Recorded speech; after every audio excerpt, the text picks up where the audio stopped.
Hello everybody, welcome to my live stream of Tea with Phoebe D, and if you are here listening, you are definitely on top of things because I have not been on top of things, and I did not post about this on Facebook. So if you're here today, it's because you have been following me or following me all along into the PBD, or because you're a really, really good friend. Because yes, I definitely did not post anything about this today. But yeah, if you are here for the first time, I will have a question and answer time at the end. So if you have any questions you want to ask, you can type them into the chat. And if you are here, you can say hi in the chat as well. So today I'm actually really excited to talk about this one because it's something I've been working on for a while. I've been kind of developing 4 questions to empowerment. Empowerment in any area of your life. I, of course, deal mostly with sexual and emotional empowerment. Ooh, which brings me to, if you don't know who I am Phoebe, and I am an emotional and sexual empowerment coach. I give women tools to help free themselves from guilt, conditioning, shame, fear, anything like that, and allow them to, or give them the tools to fall deeply in love with themselves. And this is week 7, I believe, of Tea with Phoebe D. So welcome.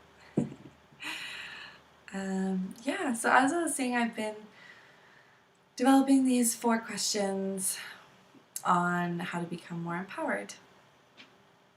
And I will talk about the first one today, maybe the second one. We'll see how it goes. So the first question towards empowerment is, what do I want? And that seems really obvious. Like, of course you want to focus on what you want, except so many of us just focus on what we don't want and what we don't like and what we're not happy about and what other people are doing wrong or what the government is doing wrong. And we don't actually take time to think about what do I want here? What do I want in this situation? What do I want from my partner? What do I want to see in the world? What is my ultimate goal here? And yeah, a lot of times we just don't know actually what we want. Tony Robbins, hang on, I have a cat that's wanting my attention. This is my new little kitty. So he is apparently joining us for tea today. Hey? Yeah.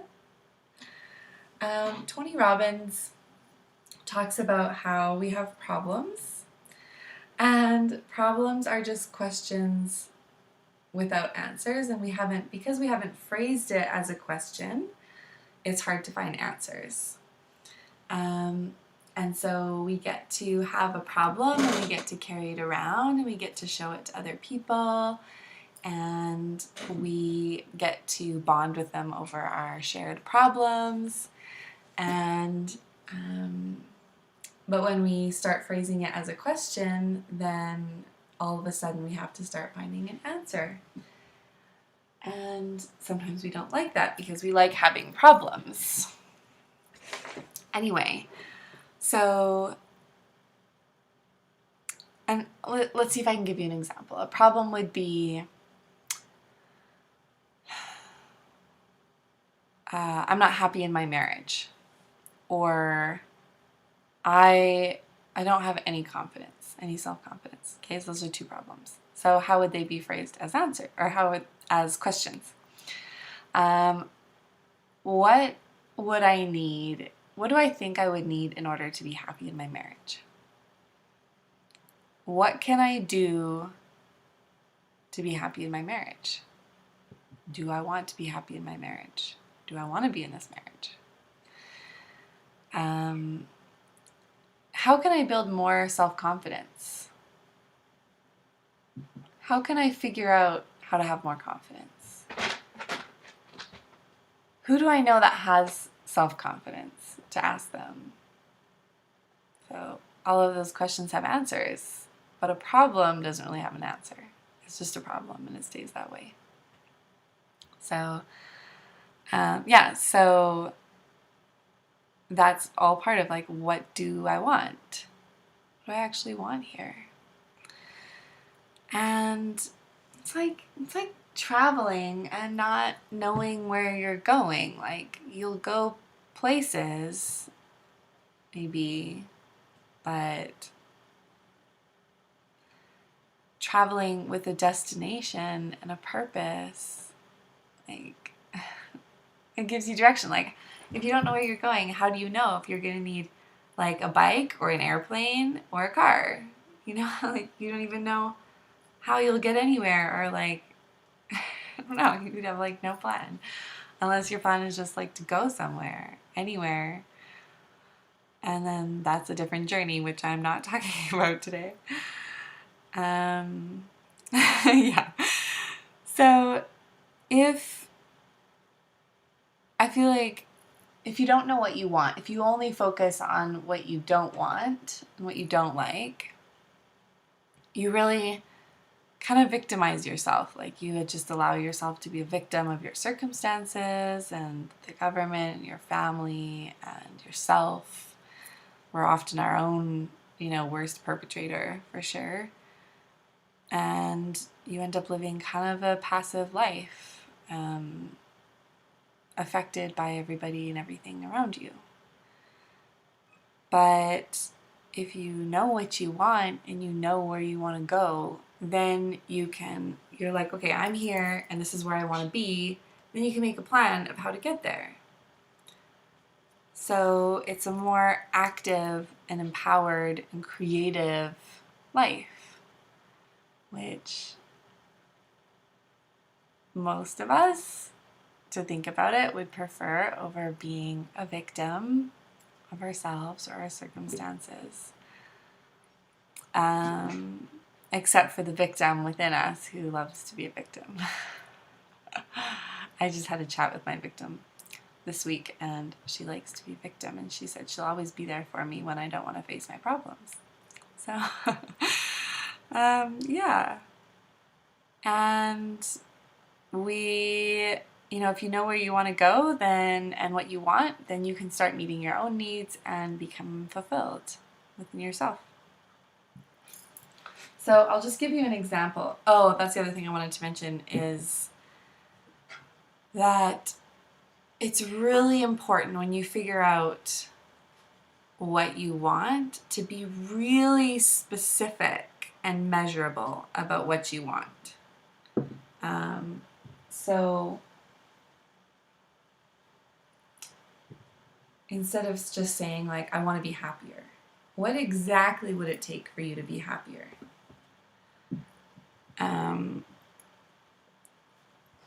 And really think about that.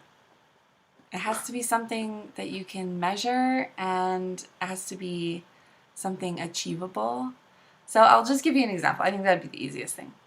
So quite a while ago, I didn't feel like Neil was showing me, my husband, I didn't feel like he was showing me that he loved me enough. I didn't feel super loved by him all the time.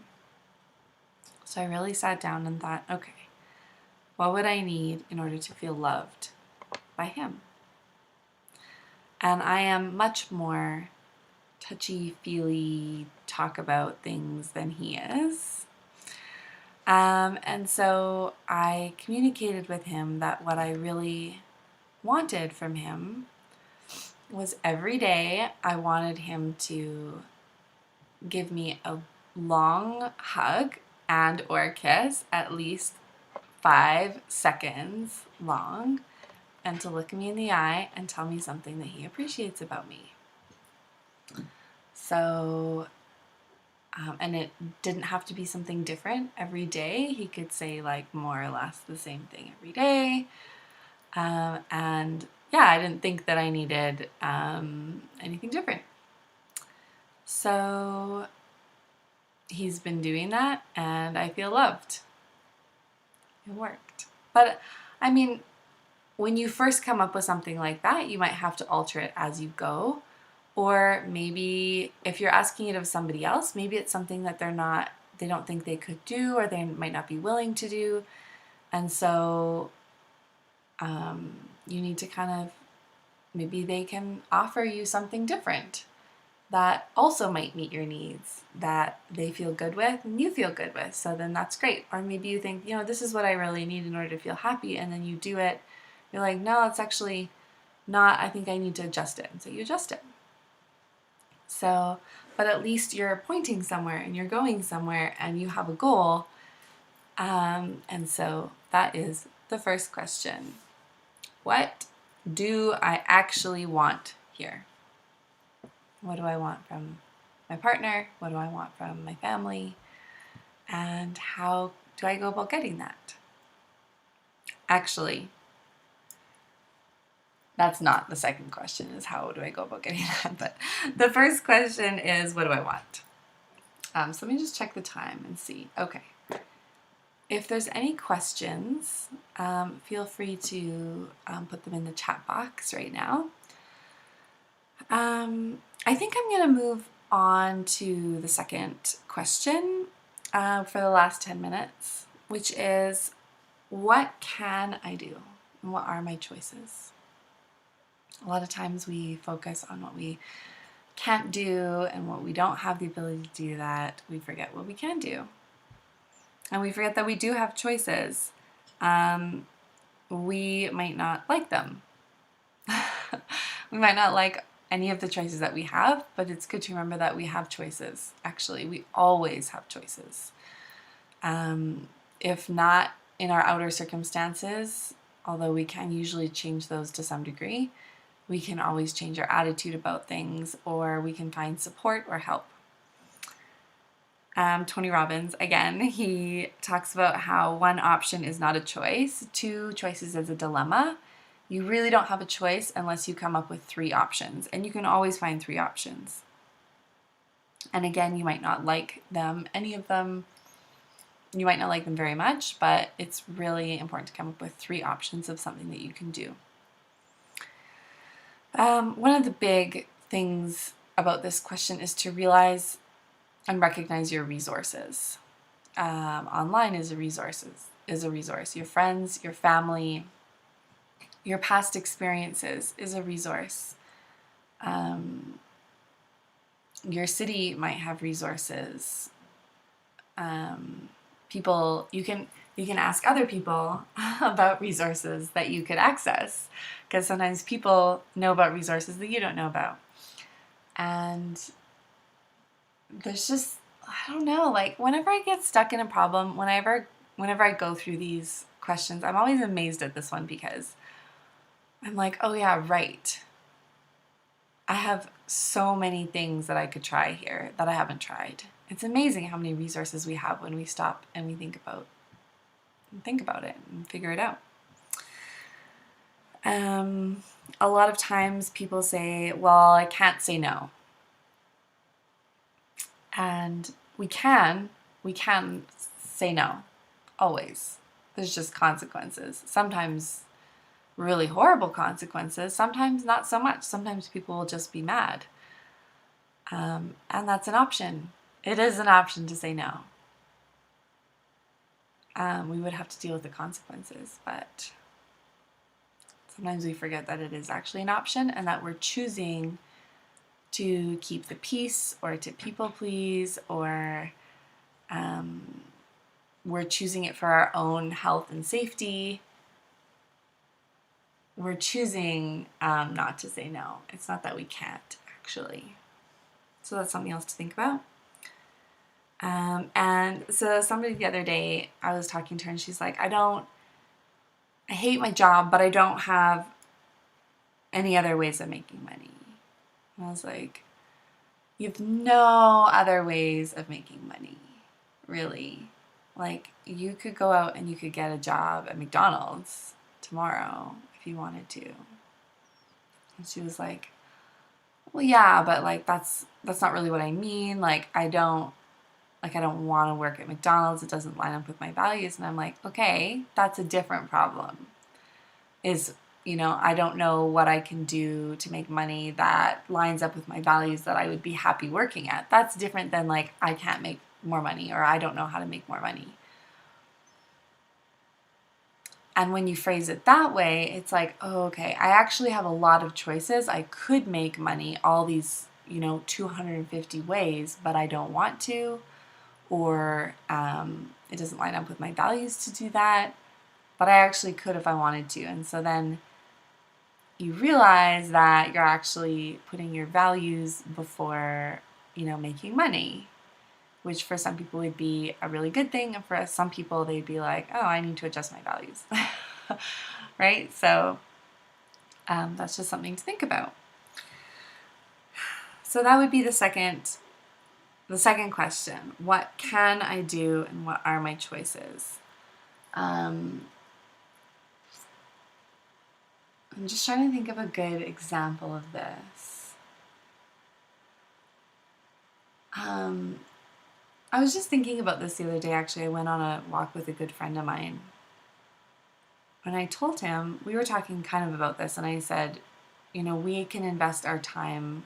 We choose where to spend our time just like we choose where to spend our money. And right now, you and I could both be doing like 500 other things. Literally. Like, I could be home reading a book. I could be in the park reading a book. I could be in the park walking by myself. I could be at home cleaning the dishes. I could be at home cleaning the floors. I could just up and walk away right now and go live in well, maybe not right now with COVID, but I could like go live up in Edmonton if I want to. I could, like, there's a million things I could do right now. Basically like an endless amount of things. And I'm choosing to spend this time with you. And we really quite often have somewhat limitless choice if we think about it. And that's not even taking into account your attitude or other ways of approaching it internally. So that is almost my time. What do I want is the first question. What really do I want in this situation? And what can I do? What are my choices here?